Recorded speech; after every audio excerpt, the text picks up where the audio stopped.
Hi, welcome to the podcast today. It's the Genius Entrepreneur Podcast. I'm Shelby Jo Long. I'm your host, and I have the opportunity to talk to people about their journeys into entrepreneurship when they decided to transform their genius method or their genius ideas into an income stream. And today is no exception. I have the opportunity to talk to Fritz Colinet. Fritz and I have known each other for a few months now, in the same business networking circles, in the very similar business areas. We both work in the branding space and the marketing space. A little bit different approach. So I'm excited to hear more about your story. Fritz, welcome to the interview today. Thank you, Shelby. How's everything doing? How you doing today? Oh, it's good. It's Friday. Feels good to be on the cusp of a weekend that's filled with sports, right? So that's what the fall is. Friday. I wish every day was Friday, but then we'll get nothing done, unfortunately. Right? Right. Then we're just sitting around having conversations and talking about the weekend. But I'm excited that you're here today because I am excited to learn more about your story and more about your entrepreneurship journey. And I think it's important for our audience to know that too. So give us an overview of you and your business, where you are right now. Okay, so we're a full service branding and marketing firm called Retna Media. We see things differently, hence Retna Media, right? And I like to, we look at our clients and we look at with a solution-driven process. So doesn't matter what the service that we're offering, we're always looking at how we're going to solve the overall problem or challenge or pain point for our clients and then deliver abundant value for them, right? So it could be they need a website or they need, personal branding, or they have a new product or service. We create a strategy to achieve that particular goal, right? So, and we're here in Houston, Texas currently, where there's 2 seasons, hot and hotter, right? So, so it's the hotter right now. Exactly, it is the hotter for 2 months, I would say. Houston, Texas doesn't need and it doesn't have an issue with branding. It's usually pretty consistent, right? There's not much. Probably the only state that the world knows. Right? You're probably right. So you have probably Texas, right. New York, California. Yep. Not many people know Montana. So yes, you're probably right. Well, actually, Yellowstone, I think everyone's knowing Montana.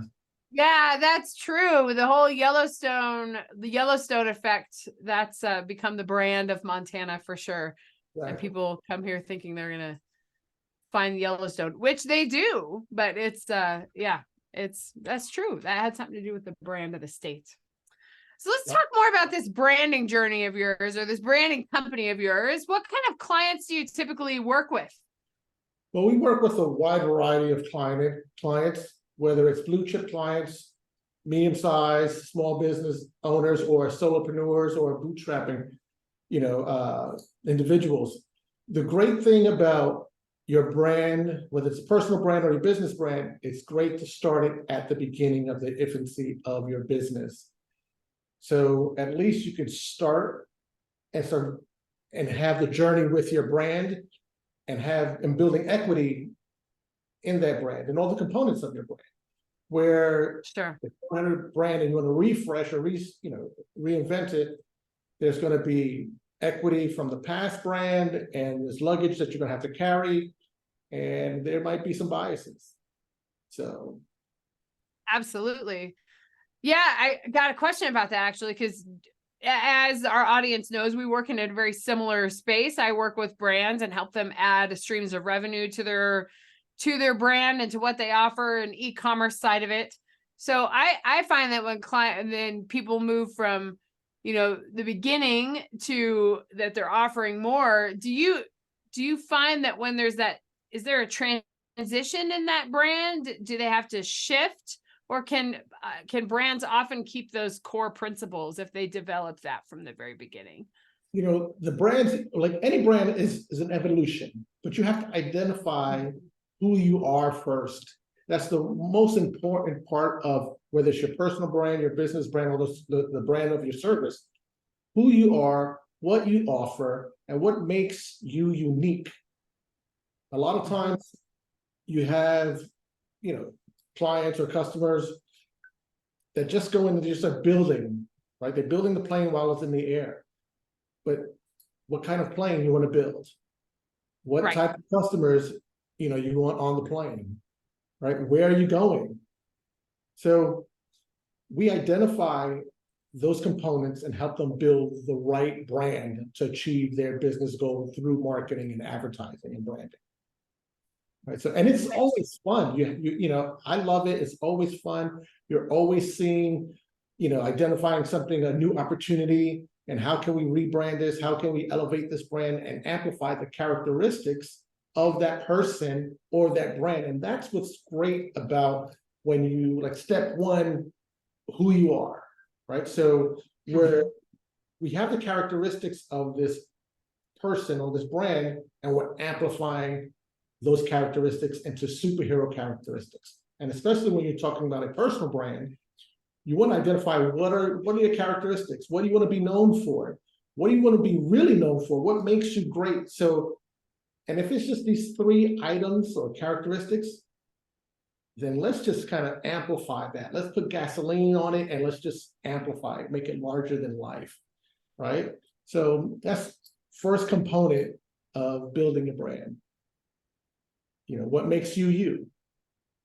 What makes you you? And I think, especially, I work with a lot of solopreneurs and coaches, and I think I think that question is not often asked, or people don't think about how important that is to marketing and how important it is to developing their business, is that they are the focus. If they are selling their own personality and their own perspective on things, and they have to be central to that. And I think it's often something that people think of later, but they need to think of in the beginning.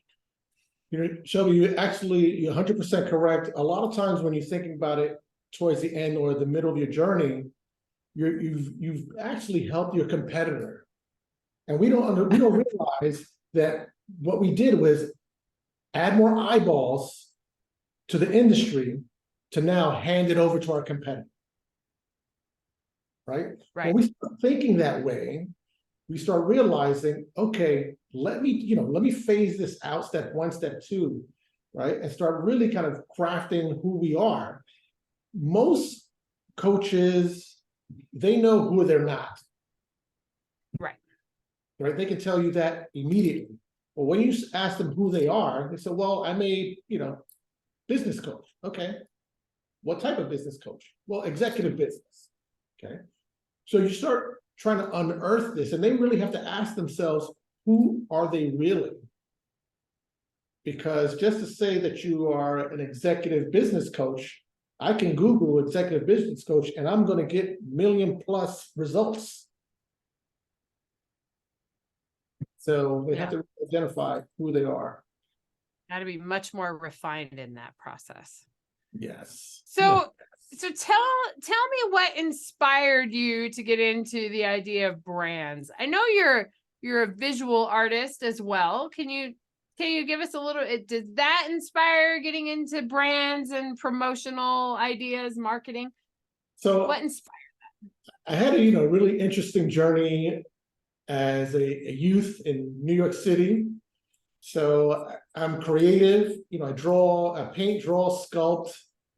I love the composition of form and letters.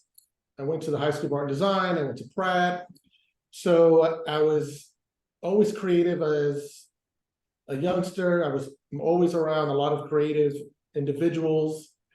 And I really gravitated towards how something looks. Now, in my journey, I realized I would create something, especially artists at that time. You create your portfolio, in New York, you had to drop your portfolio off. You left and they called you back to pick up your portfolio. You never were interviewed, like that 0 point of contact. You never were interviewed, so it's just the secretary at the front.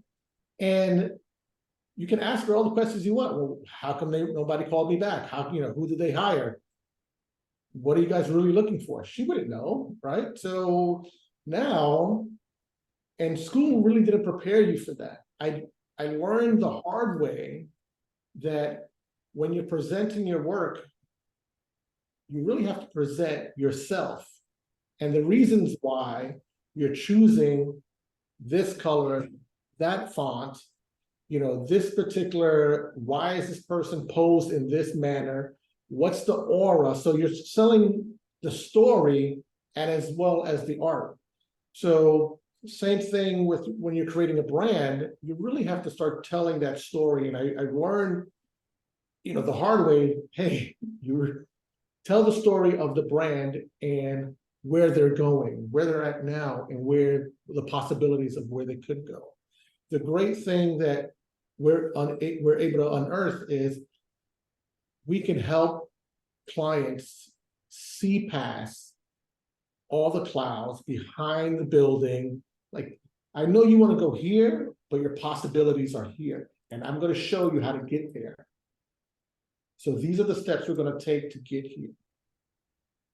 And they really gravitate towards that because they've only realized they're scratching the surface of building their brand, company, and we're able to put together a strategy not only that you can achieve that goal in half of the time that you've indicated, but also you can achieve these other 3 goals in the time that you've allocated. So yeah, I want you to talk a little bit more about story. Story is, in my perception, it's absolutely critical to have your good story for your brand. But what do you think the difference is, or the, I guess, relationship is between the personal story and the brand story? Those are in my mind, are 2 different things. That how your brand developed is one story, but then is your personal story involved with that? What do you think? Is there a difference there, or do you think they function in the same way?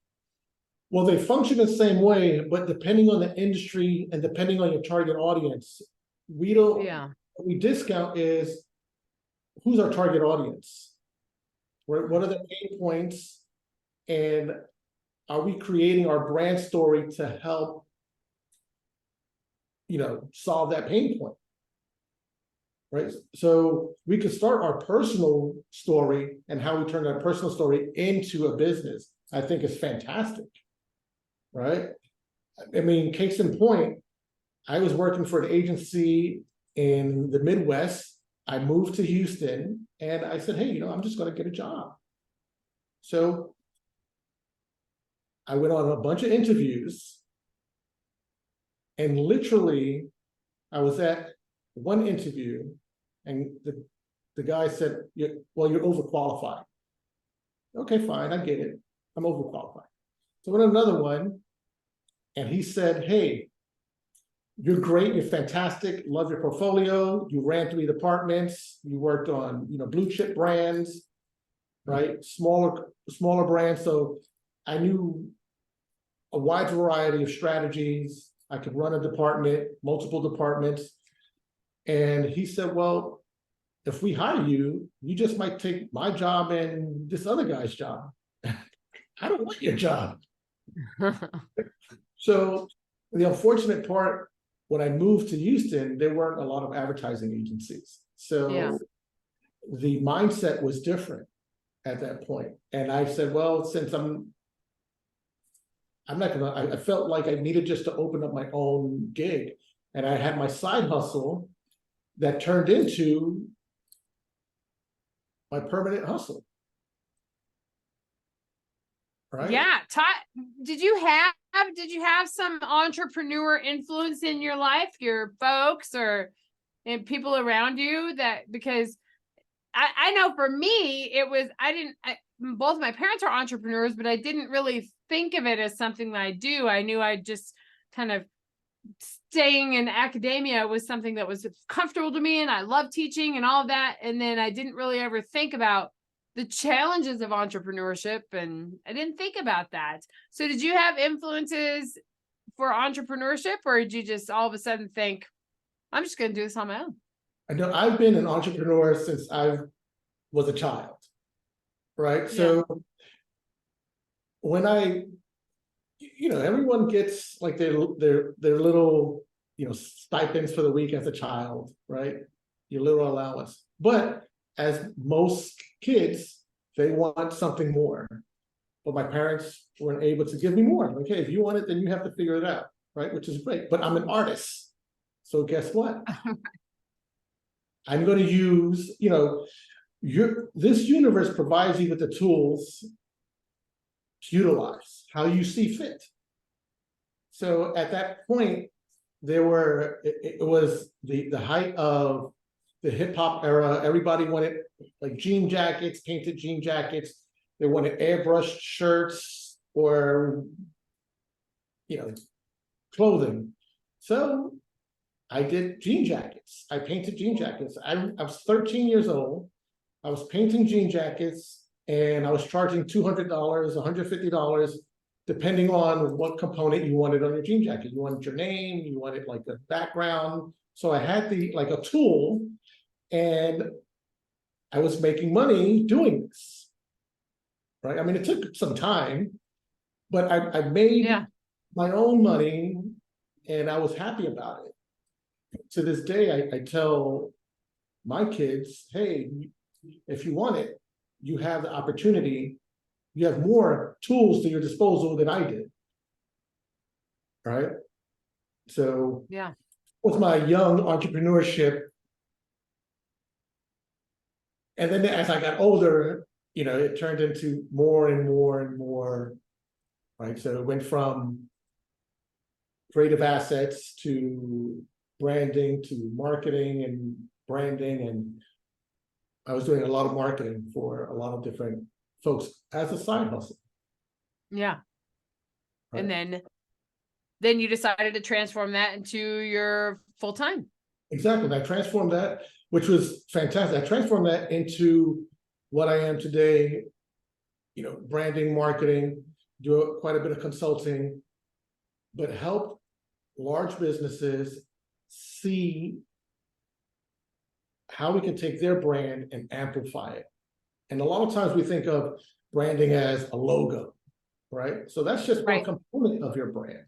Your brand is the emotional connection that your brand has with its target audience, its customers, prospect. That's really what your brand is, right? Everything else are just components of it. And we as either individuals or companies, we're challenged with the distractions and also the interactions of, should we change this color to, instead of it being like a peacock green, let's change it to this green, and now you're only in it for a month or two, but you're being influenced by everything. A lot of times you have to just say, hey, I can't be influenced by everything else. Humanity loves consistency, right? So because you're building trust, you do business with people you know, trust, and respect. You got to know them. We're talking about awareness, right? You got to trust them, right? So once you trust them, you respect them. So it goes with not only personal brands, but businesses as well. And you see that in the media all the time. Folks who, for personal brands, folks who let you down and you're angry at them. You don't even know them, but you're angry. You're upset. You lost my trust. It's true. It happens. Yeah. Absolutely. I feel that's something that is so important to remember, that the brand is the emotional connection. It's not just the logo. It's how a person feels when they're in your coffee shop, or feels when they are working with you, or that's such an important part of the brand that I think we all need to be reminded of, because it formulates how we communicate and how we engage with people. And I think that's such an important part of a brand that we forget. So. And forgetting is, unfortunately, it's that evil that happens within larger companies, because we forget to onboard every employee about our mission, our core values, who we are, right? So if the person who's answering the phone does not know what the brand is about, our core values, the emotional, what we do, then the marketing team for that company has done a disservice to the brand. Hands down, and that happens time and time again. We have to remember that everyone in the company, from the leader all the way down to someone in the mailroom, they have to know the core values and the mission of the company. When we stop doing that, we start growing as a brand, and we don't realize that we have our first line of defense is our employees. Mm-hmm. It's such a key. I work a lot in organizational culture and leadership too. It's such a key thing for that. It's the executives marketing to their employees, right? To make sure that that's consistent, to make sure the language is consistent and the feel is consistent. And it has everything to do with culture in the internal communication, but also the external. So I think I think it's very important, even going through like an intense brand marketing exercise with a company like yours allows a company to really look internally too. So exactly. And when you're building brands, you're talking about internal, we help our clients create that communication internally, and then we can push that externally, because you have to get everyone on board. And a lot of times companies are not really explaining the reason why we're doing X, Y, Z. What are our core values? And a lot of times you see these core values and it's like a dossier. Most people can't remember yesterday. Now you want them to read like 25 core values. Can we, half of them are repeating the same thing. So we have to understand how humanity interprets information and retains information. Right? And how are we going to take that information, and now it's a badge of honor for them to recite that information to everyone else. So if it feels like homework, it's homework. Our job as branding experts and communicators is, let's not make it difficult. Let's make it easy for our population to digest, understand, and retain, because there's so many distractions every day. If I didn't know you like I do already, I would say that you're a communication person, true and true. You must teach it, because that's what we talk about too, as a communication, in the communication discipline. It's all about your audience and connecting and making sure you resonate and making sure that, yes, you have to have two active parts there are two active pieces to a transaction, the sender and the receiver, but then the message in the middle and how it resonates, and if it's the right language, there's a lot of the encoding and the decoding that are part of that. And it's important to remember that, and particularly important when it comes to your brand and how it operates. When you talk about how your brand operates, it's one of the components that businesses have to look into and say, hey, how are we pushing our brand values? What is the messaging that we're pushing out, right? And are we pushing or are we pulling? Right. So what are the vehicles that we're going to use as a pull, as a push? What are the touch points? What's the customer journey? What's the customer emotional journey? That's something that we don't even, we do that for our clients. With most branding agencies or branding companies, they're not even talking about the emotional journey, right? So when someone's on a high, what kind of communication so we could keep them going up, or in their low, how can we bring them back up, right? And we go through emotional journeys every time we have interactions with anything, right? So we like to say, you're in a relationship with everything you encounter. You have a relationship with you and your barista, right? And everyone asks themselves one question: what's in it for me? Right. Right. So even you and your pet, right? You and this planet, myself and the Zoom and yourself, like we're having this relationship. And whether we identify it or not, we have to realize that we're in this exchange and this dance that we have to, gracefully move with. So. Absolutely. And we need to be reminded of that as business owners, that everything we do reflects upon our brand, and we need to be consistent about that. Yes, and we don't, business owners, they have a personal brand. Everyone has a personal brand, right? And everything is engineered for the right outcome. It depends on how you engineer it. Right. So if you're building, it's just, I love to hear when folks go, well, just create a logo, right? Like that's not, that's not what you want. You want to create a brand, right? And in today's market, everyone's like a brand, a brand, a brand. 90% of the folks have no idea what a brand is. They think it's a logo and a t-shirt and a hat, right? Right. Right. But when Which is part of it, but it's not the whole thing. But people do not buy products, they buy brands. Absolutely. I say that all the time. Exactly. That's why we're on the same page. We're here.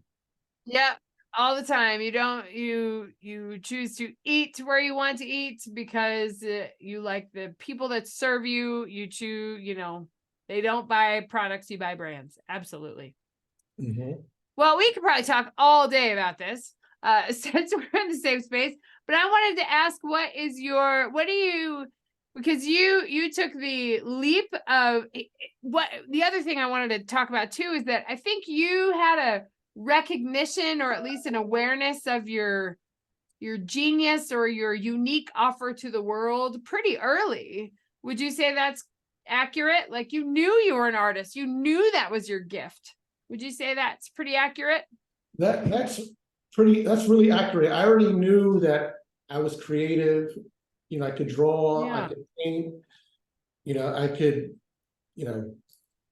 form letters, right? So I could create caricatures, I can illustrate, and I'm pretty good illustrator, right?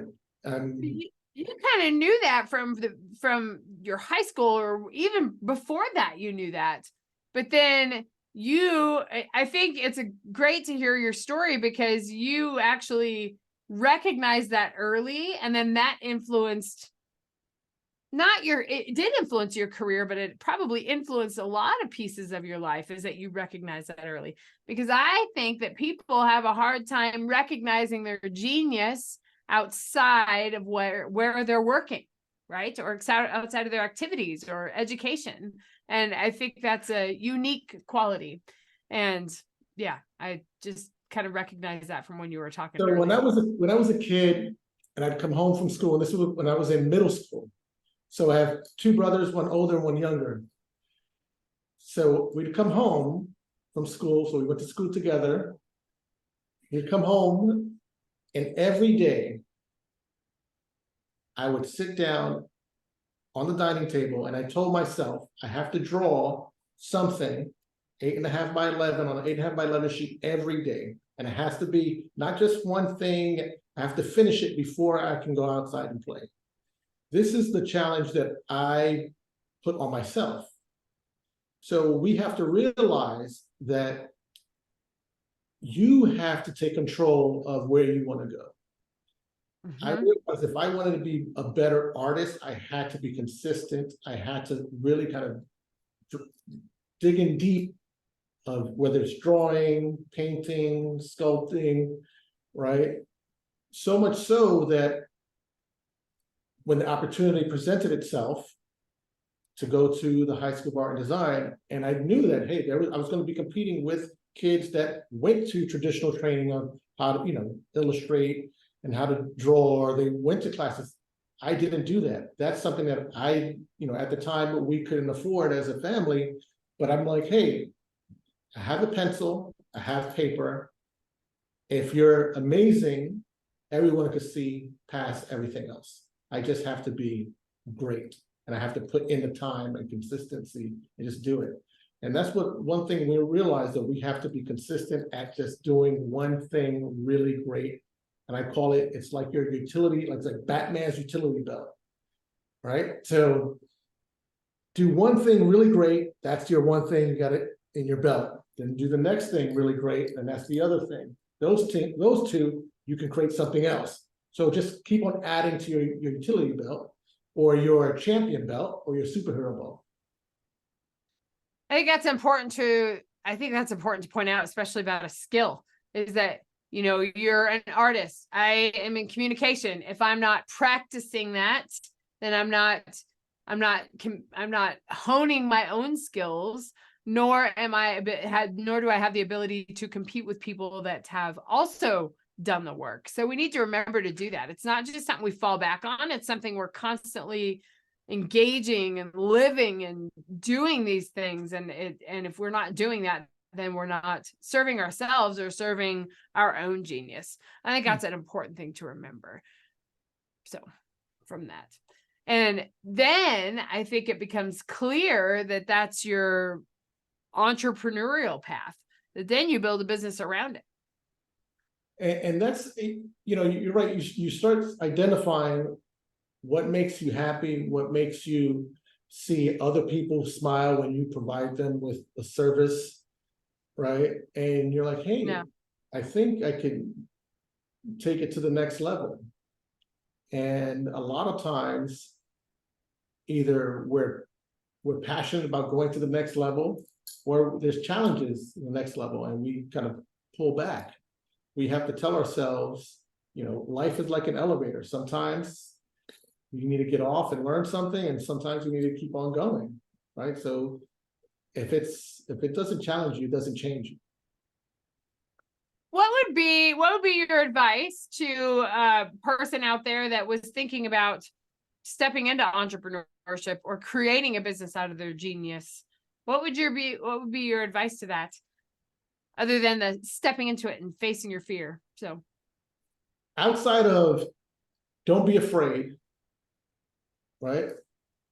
I would say just plan certain steps and realize that the steps to get to the goal could always change, but the goal is always the same.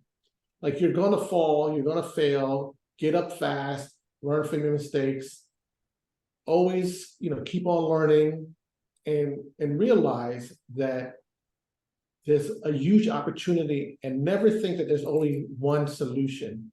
That's the one thing that a lot of folks, and that what we look at, especially myself, I look at things totally different from most creative agencies, because I'm able to put on multiple hats. I'm able to put on the hat of the creative, the strategist, right? The owner of the business, or the middle management. So I'm able to kind of put on these hats and understand some of the components to help build this brand, and what the shoes that person may be feeling, or the emotion that person may be feeling.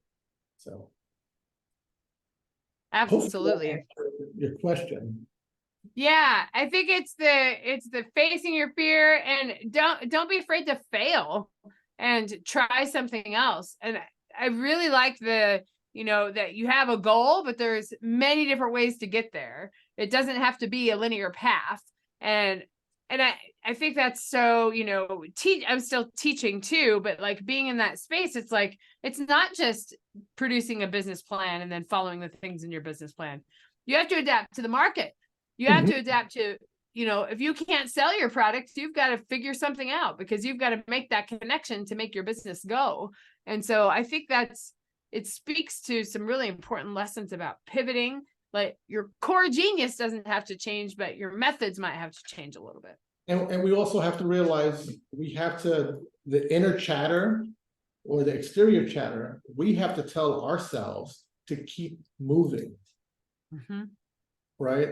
So most trees or plants, when it's planted in the ground, it's going to find water.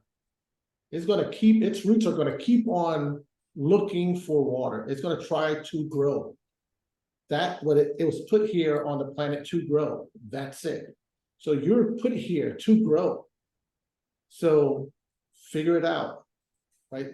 The great thing about currently the state of the digital world, you have access to so much, where in the past, like I remember I had to go to the library, right? So if I wanted a reference book, I had to go to the reference section. I couldn't take it out. And then if I wanted to draw this, this particular item, right, I had to hope that no one tore out that sheet out of the damn book. Yeah. So now you don't have those challenges. You have 10,000 or 1,000,000 different ways to a result of what you're looking for. And if you don't like the way that person is teaching, change it and find someone else. Find someone else. We didn't have that luxury. Right. That was the person who was teaching. That's the person you have to learn from. Now the opportunities are just everywhere. Exactly. So, yeah. And you can create your own solution. Well, Fritz, we could talk about brand, we could talk about communication, we could talk about entrepreneurship journey all day long. But I think we have discovered some very important pieces here. And I think the one thing to pull from the interview is that you knew what your gift was so early in your life. You knew what it was when you came home from school and you sat down at the table and you drew every day.